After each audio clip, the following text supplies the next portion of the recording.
430년, 430년이라는 시간은 100년을 살까 말까한 우리에게는 상당히 긴 시간입니다. 여러분, 우리의 조상들 가운데 이제 조선시대 사람들이 있었죠. 조선이란 나라가 518년을 존속했고, 그 이전에 고려는 475년을 이어졌으니까 430년이라는 것은 고려나 조선 못지않게 긴 시간입니다. 이 430년을 왜 갑자기 얘기하느냐 하고 궁금하신 분도 계시겠습니다만, 이 430년이 어느 정도의 시간이고 언제 있었던 일이냐면, 지금으로부터 오늘날 우리가 살고 있는 이 2020년으로부터 약 3500년 전에 이집트, 여러분 이집트 아시죠? 예, 이 아프리카의 북동부에 있는 가장 무구한 역사를 자랑하는, 가장 유구한 역사를 자랑하는 그러한 나라, 이 이집트에서 있었던 일입니다. 그 이집트 땅에서, 당대의 세계 최강대국이었던 이집트 땅에서 이 이스라엘 민족이 종살이를 했던 시간이 바로 430년이라는 시간입니다. 자, 종살이를 하면서 430년을 지냈다. 얼마나 고통스러운 시간일까? 우리나라, 우리 민족의 역사 가운데 가장 고통스러운 시간은 언제였을까? 아마도 제 생각에는 일제강점기에 그 시간이지 않았을까? 일제강점기는 1910년부터 시작해서 45년까지 이어졌으니까 만으로 35년에 해당합니다. 만으로 35년간이 우리 민족의 5,000년 역사 가운데 가장 괴롭고 가장 고통스러운 시간이었다면, 그보다 12배나 되는, 35년보다 12배가 넘는 430년을, 그것도 당대의 세계에서 가장 강력한 나라에서 종살이를 하고 노예로 살았다는 것은 정말 우리가 상상하기 힘든 그런 고통스러운 시간이었을 겁니다.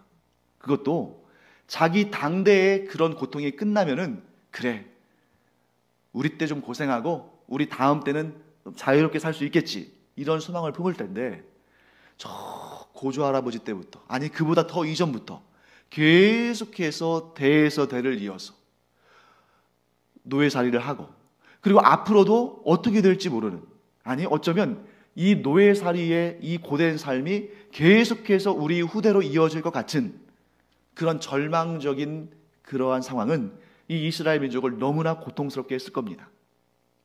그때 너무 그 고통 가운데서 신음하던 이 이스라엘 백성들이 하나님을 향해서 부르짖기 시작했습니다.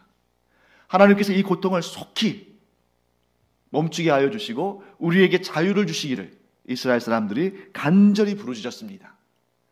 하나님께서 그들의 부르짖음을 들으시고 모세를, 또 모세를 돕는 아론을 이스라엘 백성들에게 보내셔서 그들로 하여금 그 이스라엘 백성들을 이끌어서 이 애굽의 종살이로부터 구원하는 그런 하나님의 놀라운 역사를 이루시고자 하나님께서 이제 손을 펼치기 시작하셨습니다. 그래서 우리가 이 애굽으로부터 탈출해서 하나님께서 약속하신 땅 가나안 땅으로 들어가는 그 일정, 그 여정을 우리가 뭐라고 부릅니까? 출애굽이라고 부르죠. 그래서 그 내용이 출애굽기에 아주 자세히 나옵니다. 자, 그런데 그 당대에 세계의 최강국, 그리고 그 최강국의 최고 지도자 누굽니까? 이집트의 파라오, 성경에는 애굽의 바로왕 이렇게 기록되어 있죠. 그 이집트 왕 파라오는 이스라엘 백성들을 그렇게 호락호락 내보내줄 사람이 아니었습니다. 세계에서 가장 부강한 이집트의 경제를 책임지는 사람들이 누구예요? 이스라엘 사람들인 거죠. 이 이스라엘 사람들이 그것도 거의 공짜로 그냥 먹고 살 것 정도만 이렇게 주면 되는 그런 상태 가운데 거의 공짜로 그 거대한, 그 막대한 노동력을 그냥 취할 수 있는데, 그 사람들을 누군들 그냥 내보내려고 하겠습니까? 만일 우리 자신이 이집트 왕 파라오라 하더라도 우리도 그런 430년씩이나 자기를 위해서, 우리를 위해서 이렇게 큰 노동력을, 그것도 거의 공짜로 제공한 사람들을 그냥 보내려고 하지는 않았겠죠. 그래서 하나님께서는 모세를 통해서 9가지나 되는 아주 무시무시한 재앙들을 펼치게 하셨습니다. 그래서 물이 피로 바뀌기도 하고 막 주먹보다 더 큰 그런 우박이 떨어지기도 하고 또 막 깜깜한 흑암이 덮치기도 하고 이런 자연적인 현상들을 통해서 일하기도 하셨고 또 짐승이나 사람들 사이에 이런 전염병, 요즘에 우리 코로나 때문에 굉장히 많이 이렇게 신경 쓰잖아요. 근데 그것과는 상대도 안 되는, 코로나는 우리나라에서는 치사율이 2%도 안 된다고 합니다만 그 애굽 땅에 임한 재앙은 거의 100% 가까운, 걸리면 죽는 그러한 전염병이 돌기도 하고, 그리고 막 메뚜기 떼들, 여러분 아시죠? 요즘에도 이 아프리카에 한번 메뚜기 떼가 휩쓸고 지나가면 초토화되지 않습니까? 그런 메뚜기 떼 같은 그러한 곤충들을 이용해서, 이나 파리나 이런 곤충들을 이용해서 이렇게 재앙을 하나님께서 보내시기도 하시고 끔찍도 않는 겁니다. 좀 무서운 재앙을 당할 때면 이거 보내야 되나? 이렇게 갈등하다가 또 이렇게 하나님께서 그 재앙을 이렇게 물러주시면 다시 완악한 마음이 일어나서 이스라엘 백성들을 보내지를 않는 거예요. 이제 하나님께서 마지막으로 계획하신 10번째 재앙이 남았습니다. 그 재앙은 무엇이냐면, 사람이라면 그들의 맏아들을, 가축이라면 초태생에, 즉 처음 배에 난 수컷을 죽게 하는, 그 생명을 걷어가는 마지막 10번째 재앙이 남았습니다. 그래서 그 재앙을 앞두고 하나님께서 모세와 아론을 부르셔서 너희가 이스라엘 사람들에게 이렇게 전해라. 너희에게 죽음을 면할 방법이 있다. 너희가 이 이집트를 휩쓰는 이 죽음의 재앙으로부터 너희들의 맏아들을 살릴 수 있는 구원의 길이 있다. 그리고 이 재앙을 통해서 오히려 하나님은 이스라엘 백성들을 구원하시는 놀라운 구원의 역사를 이루실 것이다. 그 방법은 무엇입니까? 이스라엘 달력으로 1월 10일. 자, 이스라엘 달력이에요. 오늘날 우리 달력이 아닙니다. 그날 어린 양을 하나 취합니다. 그 어린 양은 1년 된 수컷이에요. 그런데 간혹 보면 어린 양을 준비할 수 없는 그런 상황이 생길 수도 있잖아요. 그럴 때는 대체제로 1년 된 수컷 염소를 준비할 수 있습니다. 그래서 그것을 이렇게 두었다가 1월 14일, 이스라엘 달력으로 1월 14일이 6월절이거든요. 그날에 그 고기를 해질녘에 잡아서, 그리고 그것을 물에 삶지 않고 그것을 태워서, 구워서 그 고기를 먹는데, 쓴나물과 누룩이 들어가지 않는 그런 빵을 함께 먹는 그러한 규례를 지켜라. 그런데 그렇게 먹기 전에 한 가지 너희들이 해야 할 일이 있다. 그게 뭐냐면, 그 어린 양의 피를 받아서 문의 좌우편의 설주와 문의 위아래의 임방에 발라서 이 죽음을 관장하는 하나님의 능력이 그 집을 지나가도록 해라, 넘어가도록 해라, 이렇게 말씀하신 겁니다. 그래서 6월절이라는 말을 히브리어로는 뭐라고 하냐면 페사흐라고 합니다. 페사흐. 그리고 이제 신약이 기록된 헬라어로는 파스카. 그리고 영어로에 관심 있으신 분은 아시겠습니다만 영어로는 Passover, 넘어가다, 지나가다. 그러니까 페사흐, 파스카, Passover 다 이렇게 발음이 비슷하죠. 어원이 같기 때문이에요.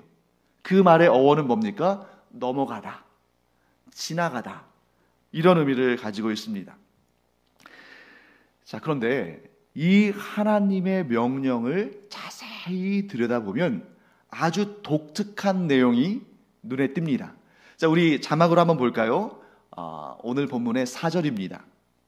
한번 우리 같이 눈으로 한번 읽어보시고 제가 읽겠습니다. 그 어린 양에 대하여 식구가 너무 적으면 그 집의 이웃과 함께 사람 수를 따라서 하나를 취하며 각 사람이 먹을 수 있는 분량에 따라서 너희 어린 양을 계산할 것이며, 이런 말씀이 나오죠. 6월절의 규례에 대해서 우리가 여러 번 듣기도 하고 또 읽기도 했겠습니다. 이 내용을 우리가 이렇게 집중적으로 본 적은 없는 것 같습니다. 하나님의 이 명령을 단순히 보면 경제적인 차원에서 이해할 수도 있을 겁니다. 예를 들면 이런 거죠. 어차피 6월절 만찬은 한 끼뿐입니다. 그 다음날 먹을 수 없어요. 그 다음날까지 남아있으면 그 아침에 불로 다 태워서 없애야 됩니다. 그러니까 한 끼잖아요. 한 끼를 먹는데 예를 들면 그 가족이 한 대여섯 명쯤밖에 안 된다. 그럼 어린 양 한 마리는 너무 많다는 거죠. 그러니까 이것을 어차피 다 남는 거는 태워서 없앨 거라면 이렇게 주변에 이렇게 몇 명씩 몇 가정 모여가지고 자, 우리가 이 어린 양 한 마리 살려면 돈이 꽤 들어가니까 우리 n분의 1씩 부담해서 이렇게 경제적으로 좀 아끼자, 이렇게 이해할 수 있겠죠. 아주 경제적으로 알뜰하게 할 수 있도록, 경비를 좀 줄일 수 있도록, 물론 그렇게 생각할 수 있습니다. 그리고 그런 부분도 물론 의미가 있을 겁니다. 그런데 지금으로부터 3,500년 전에 이스라엘 사람들의 경제적인 상황을 고려한다면 꼭 그렇게 경제적인 논리로만 해석할 수 있는 부분은 아니라고 볼 수 있습니다. 그러니까 우리가 때로 실수하는 것 중에 하나가 뭐냐면, 우리는 항상 자기중심이기 때문에 내가 살고 있는 지금 이 시대의 상황과 문화에 맞춰서 수천 년 전에 기록된 성경을 해석하는 경우가 많다는 거예요. 사실은 그 당시에 왜 이런 말씀과 왜 이런 규례와 왜 이런 명령이 주어졌는지 그 당대의 상황과 그 당대의 역사적 배경들을 좀 알고 이 말씀을 깨닫고 그 다음에 우리의 삶 가운데 적용해야 되는데, 많은 경우에 우리는 좀 힘들기도 하고 어렵기도 하니까 그 과정은 건너뛰고 그냥 바로 오늘날 나의 시각, 나의 상황, 나의 잣대를 가지고 그 말씀을 그냥 해석해버리는 경우들이 있다는 거죠. 자, 이제 우리가 타임머신은 없지만 최대한 우리의 기본적인 그런 문화적인 역사적인 그런 관점을 가지고 3,500년 전에 이 이집트 땅에서 종살이를 하고 있는 이스라엘 사람들의 상황을 한번 살펴보겠습니다. 430년을 종살이를 했어요. 우리나라가 일본 제국주의의 식민지 생활을 할 때, 식민지로 있을 때 제일 고통스러웠던 게 뭐냐면, 우리나라 사람들이 먹고 마실 것도 부족한데 그것을 전부 차에 싣고 열차에 실어서 항구로 이동해서 거기에서 배로 그 많은 미곡들과 작물들을 일본으로 가져갔죠. 강제로 가져간 겁니다. 그러면 우리나라 사람들은, 우리 민족의 우리 조상들은 너무너무 열심히 정말 소위 말해서 뼈 빠지게 일했지만 자기 수중에 들어오는 것은 거의 없고 다 빼앗기는 거죠. 35년 동안 일제가 우리나라에 수탈한 것들이 얼마나 많습니까? 그런데 그 시간이 12배가 넘는 몇 년? 430년. 아마 그런 상황이라면 이스라엘 사람들 가운데 하루 3끼 제대로 먹는 사람들을 찾아보기 힘든 그런 상황이었을 겁니다. 하루 종일 벽돌 만드는 일을 해야 돼요. 그런데 그러면 좀 그 벽돌 만들고 나서 좀 시간이 있으면 그 시간에는 좀 쉴 수 있느냐? 그것도 아닙니다. 벽돌을 만들기 위한 짚이나 흙을 또 채취해서 그것을 어떤 경우에는 수레에 실어서 옮기고, 그나마도 없는 사람들은 등에 지고 그것을 들어서 걸어서 작업장까지 가야 됩니다. 하루 종일 일해도 그들에게 주어지는 것은 정말 그 끼니조차 제대로 챙길 수 없는 아주 소수의 임금이었을 겁니다. 여러분, 그런 상황에서 어린 양 한 마리를 준비한다는 것이 과연 수월한 일이었을까? 아마 제 생각에는 어린 양을 준비할 만한 그런 능력이 있는 가정들도 분명히 꽤 있었을 겁니다. 하지만 그 못지않게 많은 사람들이 하루하루 그날 먹고 살기도 힘든데 어린 양, 고기를 준비할 수 있는 그런 여력이 됐을까? 하나님께서 그 사실을 모르셨을 리가 없습니다. 하나님께서 지금 구원의 큰 역사, 구원의 큰 잔치를 펼치시려고 하시는데 그 역사의 문에 들어설 수 없는 사람들이 있다는 걸 아신다는 것이죠. 자, 경제적으로 어려워서 어린 양을 준비할 수 없는 사람들은 어땠을까요? 그들은 자기의 이웃들이 어린 양을 잡아서 그 피를 문설주와 문인방에 바르고 그 고기를 구워서 먹고 그 다음 날에 맏아들이 살아있는 그 놀라운 기쁨을 경험하는 것을 바라보면서 자기 자신들은 단지 경제적으로 어려워서 고기를 먹을 수 없다는 그런 상대적인 박탈감, 그런 아쉬움 정도일까요? 그렇지 않습니다. 그 다음날 아마 밤새 뜬 눈으로 지냈겠죠. 내 아들이, 내 집에 그 사랑하는 아들이 그 다음날 살아있을지 죽어있을지 아마 뜬 눈으로 지새며 지켜보다가 그 다음날 차디찬 시신으로 발견된 자기 아들을 볼 때에 얼마나 마음이 아팠겠습니까? 그러면 6월절에 그 규례를 지키고 그 다음날 아들이 살아있는 모습을 보면서 크게 기뻐하며 하나님을 찬송하며 하던 사람들이 갑자기 얼마 안 된 시간 후에 그 옆집에서 곳곳에서 아들이 죽었다고 곡을 하고 슬퍼하는 사람들의 소리를 들으면 과연 온전히 기뻐할 수 있을까요? 그날의 구원이 정말 구원이겠습니까? 그날의 기쁨이 진짜 기쁨이 될 수 있을까요? 우리 집에 내 아들은 살았지만 옆집에 가난한 집에 그 집 아들은 죽었다면 그것이 나의 기쁨을 2배로 만들 수 있을까요? 결코 그럴 수 없다는 것을 하나님은 아신 것입니다. 그래서 오늘 이 4절의 말씀을 저 나름대로 하나님의 입장에서 이렇게 한번 해석해 봤습니다. 너희가 어린 양 한 마리를 다 먹기에 가족 수가 너무 적다면 그것을 그냥 버려두지 말고 너희 이웃들 가운데 형편이 어려워서 어린 양을 구하지 못해서 애태우는 사람들이 있다면 그들을 초청해서 같이 먹으면 어떻겠니? 물론 우리가 힘들게 구한 어린 양을 왜 이웃 사람들과 나눠 먹어야 됩니까? 라고 말할 수도 있겠지만 그러나 내가 너희에게 구원과 자유를 거저 주는 것처럼 너희도 그 사람들에게 은혜와 사랑을 거저 베풀어다오. 그러면 너희는 내가 행할 이 거대하고 위대한 구원 역사에 있어서 나의 동역자로 나와 함께 일하는 것이다. 너희의 그 따뜻한 마음과 너희의 그 착한 행실로 인해서 온 이스라엘의 진정한 구원과 진정한 큰 기쁨이 임하게 될 것이다. 하나님의 마음이 여기에 담겨 있을 거라고 저는 생각합니다.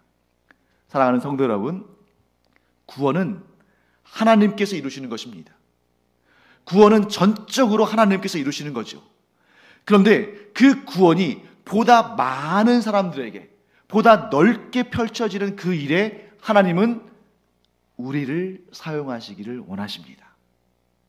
하나님은 그 귀한 역사, 하나님의 그 놀라운 역사를 이루심에 있어서 하나님께서 참으로 사랑하시고 신뢰하시는 사람들을 사용하시기를 원하신다는 것입니다. 그래서 우리가 이제 지난 추수감사 구제 때도 다른 일보다 먼저 우리 제주 지역에 있는 정말 힘든, 그래서 임대료도 제대로 낼 수 없고 또 목회자의 사례비도 제대로 줄 수 없는 그런 교회부터, 우리의 가까운 이웃들부터 우리가 한번 섬기자, 돕자. 비록 적은 액수라도 우리 제주에 있는 어려운 교회들부터 돕자. 이런 마음을 가진 것도 바로 이 정신에서 출발하는 것입니다. 여러분, 노벨 평화상을 받은 남아프리카 공화국의 유명한 대통령이 있죠. 넬슨 만델라. 이 넬슨 만델라 대통령이 자주 인용하고 강조해서 전 세계적으로 유명해진 말이 있습니다. 그 말은 아마 여러분도 아시는 분들이 많이 계실 거예요. 그 말은 바로 우분투라는 말입니다. 우분투. 아시는 분도 많이 계시겠지만 제가 간략하게 소개해 드리겠습니다. 유럽의 이 서양의 한 인류학자가 아프리카를 연구하기 위해서 아프리카의 한 부족을 방문했습니다. 그리고 그 아이들과 함께 이제 놀이를 가르쳐주고 그 놀이도 함께 하고 하는 그런 일을 했습니다.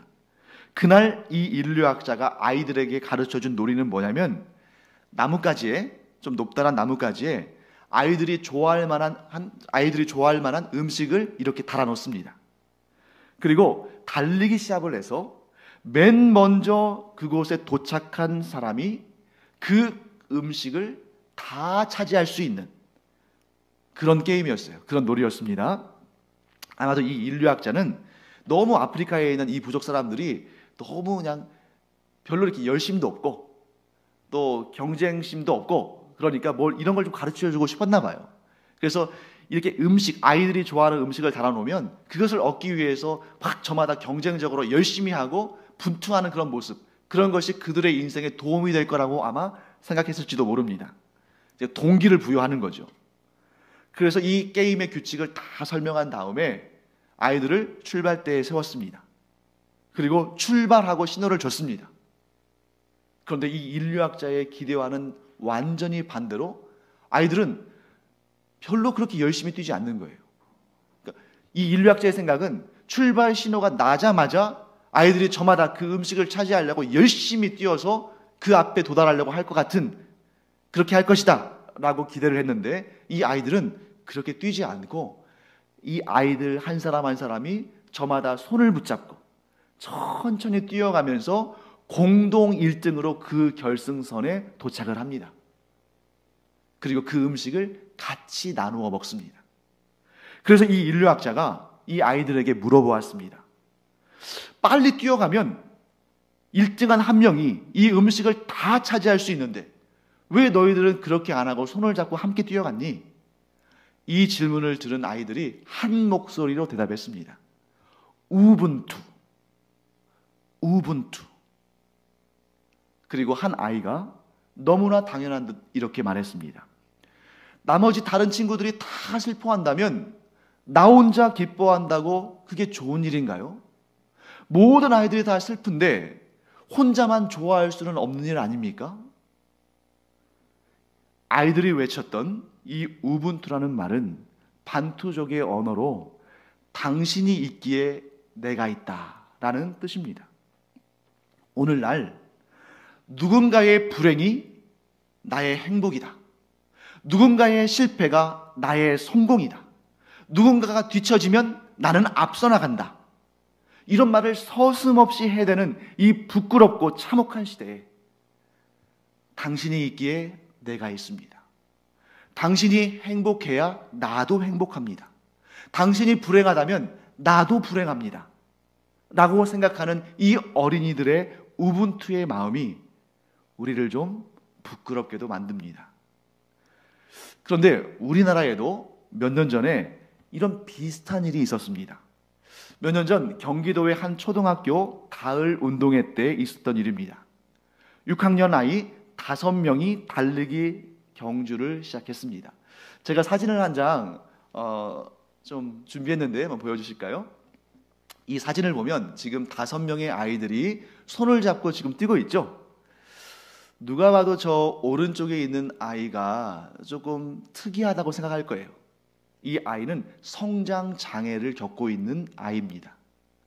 지금 막 울고 있는 모습이 나오잖아요. 이 아이가 항상 달리기를 하면 꼴등을 해요. 1학년 때부터 5학년까지 5년간을 꼴등을 했습니다. 그날도 이제 정말 싫은데 어쩔 수 없이 달리기 경주의 출발점에 섰습니다. 그리고 출발 신호와 함께 달려나가는데 이 아이들이 이렇게 좀 달려나가다가 뒤에 쳐져 있는 친구를 보더니 멈추어 서서 그 친구가 올 때까지 기다렸다가 이 5명이서 손을 잡고 함께 뛰어서 결승선에 함께 들어가므로 모두가 1등을 하는 그런 참으로 아름다운 결과를 보게 된 것입니다. 그런데 이 감동적인 이야기는 사실 그 이전에부터 시작되고 있었습니다. 이 아이의 5학년 때 담임선생님이 이 아이가 달리기 시합을 너무 싫어하는 것을 알았어요. 모든 사람들의 웃음거리가 된다는 것을 안 이 아이가 뛰려고 하질 않은 겁니다. 선생님이 이 아이에게 괜찮아, 너 할 수 있어, 선생님이 같이 뛰어줄게 해서 이 아이와 함께 선생님이 그 달리기를 완주했습니다.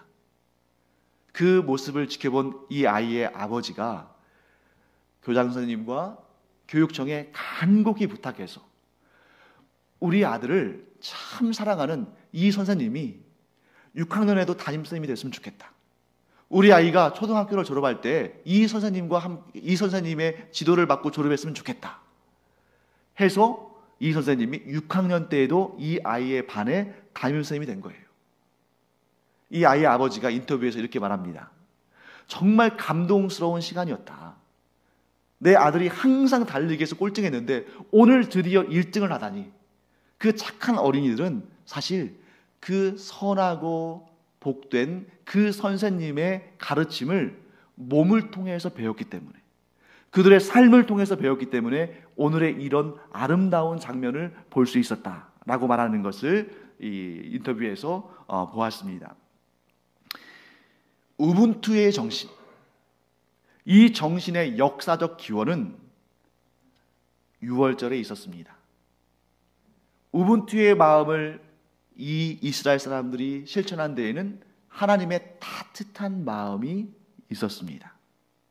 사랑하는 성도 여러분, 우리가 다른 이들이 실패하고 다른 이들이 좌절하고 다른 이들이 불행한데 내가 행복하다고 생각하다면, 그것이 나의 성공이고 나에게 좋은 기회라고 생각한다면 우리는 주님 앞에 회개해야 합니다.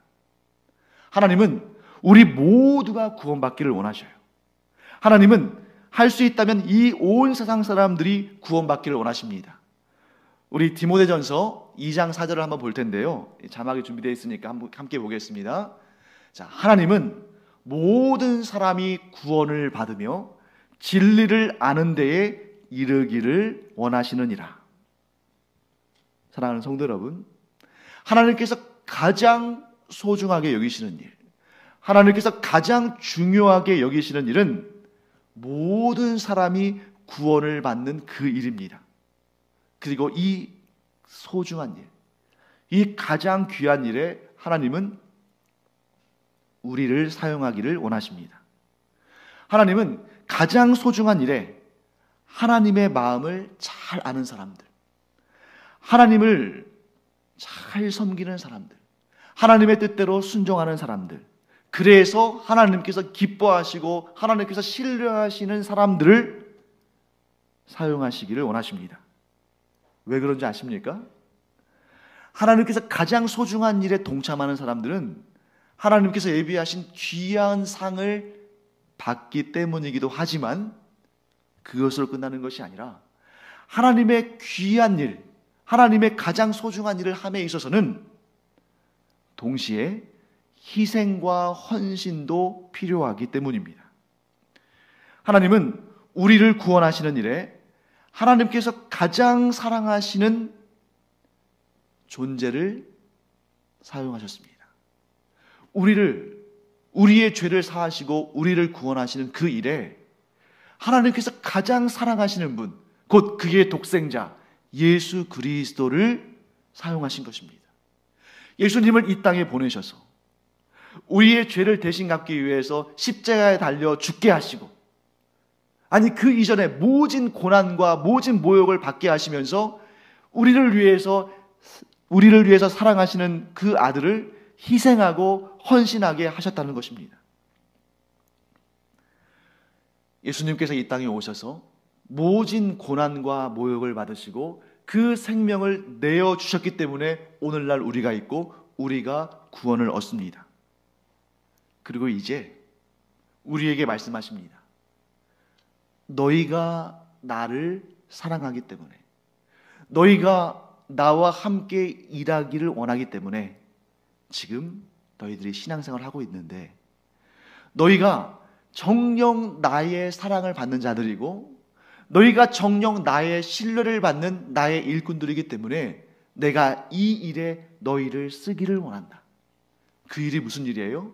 하나님께서 가장 소중하게 여기시는 일, 사람들을 구원하고 이웃들을 섬기는 그 일에 하나님은 우리를 사용하기를 원하신다는 것입니다.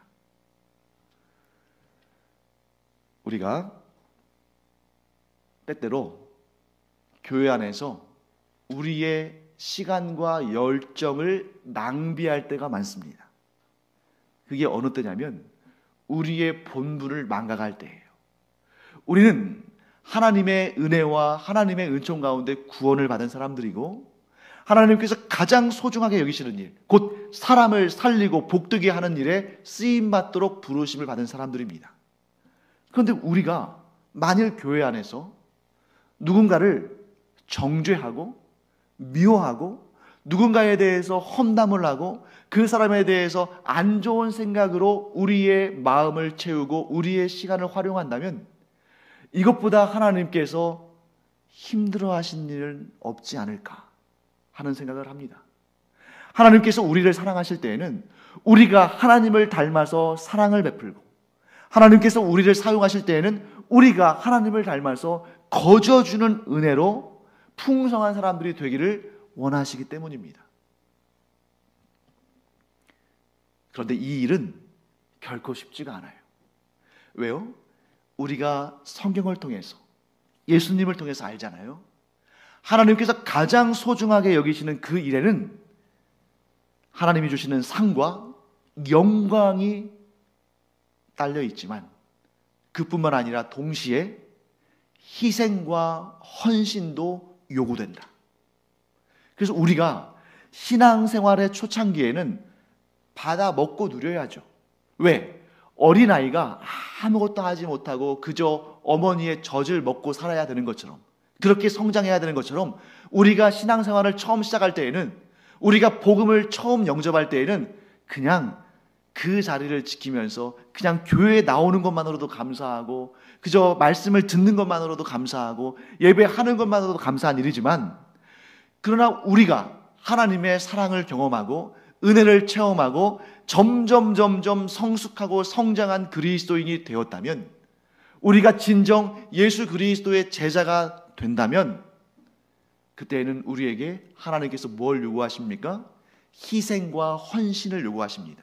왜요? 이제 때가 됐으니 너희들도 일 좀 해라, 이런 마음이 아니라 하나님의 가장 소중한 일에는 하나님께서 사랑하시는 자, 또한 하나님을 사랑하는 자, 또한 하나님의 그 일을 위해서, 그 구원 역사를 위해서 희생하고 헌신하기를 각오한 자를 사용하시기를 하나님은 기뻐하시기 때문입니다. 그래서 교회 안에서 이 성도가 하나님의 일을 감당할 만한 성숙한 자인지 그렇지 못한 자인지는 뭘 통해서 알 수 있냐면 그 사람의 말과 행동, 즉 그 사람의 열매를 통해 알 수 있습니다.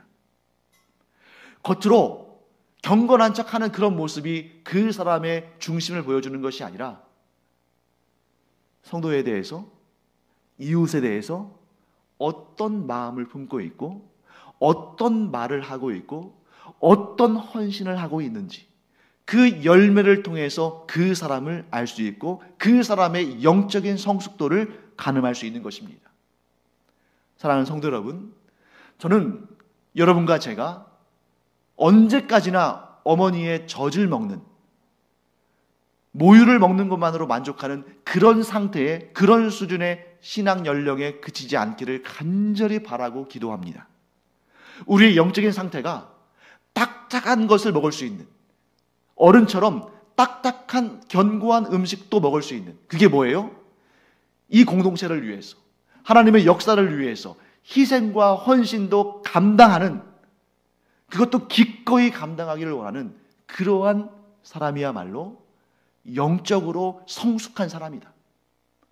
오히려 침묵할 때는 침묵하고 좋지 않은 그러한 일이 보여도 오히려 그것을 내가 감싸 안고 희생도 먼저 할 수 있고 헌신도 내가 먼저 앞서 나가는 그러한 성도들이 있을 때에 하나님의 나라는 그만큼 확장되는 것입니다. 오늘날 왜 복음의 증거가 힘을 얻지 못하는가? 오늘날 왜 교회들이 분열되는가? 오늘날 왜 교회가 성장하지 않고 도리어 퇴보하는가? 많은 학자들이 이 포스트 모더니즘 시대에, 이 기계화된 시대에, 또 이 코로나 시대에 이런저런 이유를 대고 이런저런 데서 원인을 찾습니다. 그러나 그것은 부수적인 것들 뿐입니다. 그것은 간접적인 영향입니다. 가장 직접적인 이유는 성숙한 성도들, 그리스도를 닮은 성도들, 하나님의 마음을 깨달은 성도들, 그래서 기꺼이 헌신하며 희생하며 자기의 십자가를 지는 성도들이 부족하기 때문입니다. 만일 우리 한 사람 한 사람이 예수님의 마음으로 내가 먼저 손해보고 내가 희생하고 내가 먼저 한 걸음 더 나아가서 헌신하겠다는 마음을 가지면 이 세상 많은 사람들이 교회 안에서 천국을 발견할 것이고 오지 말라고 해도 그 발걸음을 천국으로 향할 것입니다. 그러면 우리는 어떻게 해야 할까? 여러분, 극단적인 방법은 오히려 독이 됩니다. 우리 갑자기 성숙할 수 없어요. 우리 갑자기 성장할 수 없습니다. 우리가 어느 날 갑자기 그런 성인군자가 될 수 없다는 것 우리 스스로 잘 알죠. 작은 것 하나부터 시작해야 됩니다. 그래서 저는 여러분에게 이렇게 권면하기 원합니다. 좋은 마음 가지세요. 좋은 마음. 누가 나에게 악한 일을 하고 누가 나에게 악한 말을 해도 그냥 우리 안에서 좋은 마음으로 녹여내기 바랍니다. 그리고 설령 내가 너무 힘들고 억울해서 나쁜 말이 나올 것 같을 때 그 입을 막고 우리 안에서 좋은 말이 나갈 때만 입을 열기를 축복합니다. 우리 안에서 나쁜 쓴뿌리가 있는데 그것을 입을 열면 도리어 우리의 입이, 우리의 말이 하나님 앞에 범죄할 수 있습니다. 좋은 말을 하고 따뜻한 말을 하기를 바랍니다. 뭐 경제적으로 많은 도움을 주고 그에게 평생의 은인이 되고 이러한 정말 어떻게 보면 너무 우리가 감당하기 힘든 그런 일들 말고요. 사소한 일들, 말 한마디, 따뜻한 손길 하나가 그리워지는 이 시대에 우리가 먼저 그렇게 하기를 바랍니다. 얼마 전에 이런 기사가 있었습니다. 1년 5개월 동안 소방서와 경찰서에 무려 18,000건의 허위 신고를 한 30대 남성이 3개월의 추적 끝에 붙잡혔습니다. 계산해 보면 하루 평균 35번이나 경찰서와 소방서에 장난 전화 같은 전화를 걸어서 괴롭게 한 것이죠. 그 붙잡힌 남성에게 물어보았습니다. 왜 그런 짓을 했는가? 그 이유가 굉장히 허망합니다. 그냥 다른 사람과 대화를 좀 하고 싶었습니다. 하루 종일 있어봤자 대화할 사람이 없는데 그냥 다른 사람과 대화를 좀 하고 싶었습니다. 그게 원인이었고 그게 이유였습니다. 이런 고충은 경찰들과 소방관들만 겪는 것은 아닙니다. 여러분 114 안내전화 있잖아요.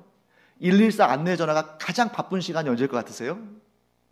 보통 114 안내전화를 통해서 업무를 연결하거나 이러한 일이 있는 그런 근무 시간이 가장 바쁠 것 같지만 사실은 가장 바쁜 시간 중에 하나는 자정을 전후한 시간이랍니다. 자정을 전후한 시간은 근무 시간도 아니고 누구한테 전화를 걸기에 좋은 시간도 아니잖아요. 그럼에도 불구하고 자정을 전후한 시간에 114 콜센터에 전화가 가장 많이 온다는 거죠. 술 많이 마시고 대리운전 부르려고 전화하는 그런 게 아니고 왜 그러냐면 그 늦은 밤에 114 콜센터에 안내하는 사람의 안내원의 따뜻한 목소리를 듣고 잠을 자기를 원하는 사람들이 많다는 거예요. 114 콜센터에 전화를 하면 사랑합니다 고객님 하고 이렇게 부드러운 음성으로 응대를 하는데 그 소리를 듣고 잠을 청해야만 잠이 오는 사람들이 많다는 겁니다. 이 세상에 우리 그리스도인이 예수님을 닮은 마음, 하나님께서 우리에게 베푸신 그 은혜의 마음, 그 마음을 우리가 닮아서 그 마음을 표현할 수 있다면 이렇게 경제적으로 힘든 것보다 관계적으로 힘든 이 시대에 얼마나 많은 사람들이 그리스도의 사랑을, 하나님의 은혜를 경험할 수 있을까? 여러분 이런 예에서 볼 수 있듯이 사람들이 원하는 것은 그렇게 비싸고 그렇게 복잡하고 그렇게 정치적이고 경제적이고 외교적인 일이 아니라 따뜻한 마음을 느끼는 것, 따뜻한 말 한마디를 듣는 것, 따뜻한 손길 한번 느끼는 것, 여기에서부터 출발한다는 겁니다. 저는 우리 신제주 가염교회 이 신앙의 공동체가 복잡하게 교회를 얼마나 크게 성장시키고 이 지역사회에 얼마나 대단한 일을 해서 매스컴을 타고 그런 일이 아니라 따뜻한 마음과 따뜻한 말과 따뜻한 손길 한 번으로 서로에게 천국이 되어주고, 그래서 여기에서 시작된 이 신제주 가염교회에서 시작된 이 천국이 이 제주 땅을 덮고 나아가 이 나라 이 민족을 덮고 온 세상을 향해서 펼쳐지는 그런 놀라운 역사가 있기를 간절히 원합니다. 이 일에 우리 모두가 동참해서 하나님을 기쁘시게 해드리고 이 세상 사람들에게 구원의 은혜를 전달하는 우리가 되기를 간절히 축원합니다. 기도하겠습니다. 하나님, 주님의 은혜를 감사드립니다. 우리가 지금은 서로 언짢은 마음도 있을 수 있고 어려운 마음도 있을 수 있고 미워하는 마음, 섭섭한 마음, 그런 마음도 있을 수 있습니다. 그러나 예수님을 닮은 사람이, 하나님의 은혜를 먼저 경험한 사람이 먼저 따뜻한 말 한마디, 따뜻한 손길을 건넬 때에 하나님은 그 안에서 이미 놀라운 구원의 역사를 시작하시는 줄 믿습니다. 그 일에 나부터 그 귀한 일에 쓰임받기를 원하는 그 마음을 갖게 하여 주시옵소서. 나부터 그 아름다운 시작을 할 때 교회 공동체 전체가, 나아가 이 세상이 사랑과 은혜로 차고 넘칠 줄 믿습니다. 저희가 그로 말미암아 하나님께 칭찬받기를 원하고 상받기를 원합니다. 하나님, 저희들이 먼저 손 내밀게 하여 주시옵소서. 감사드리며 예수님의 이름으로 축복하며 기도합니다. 아멘.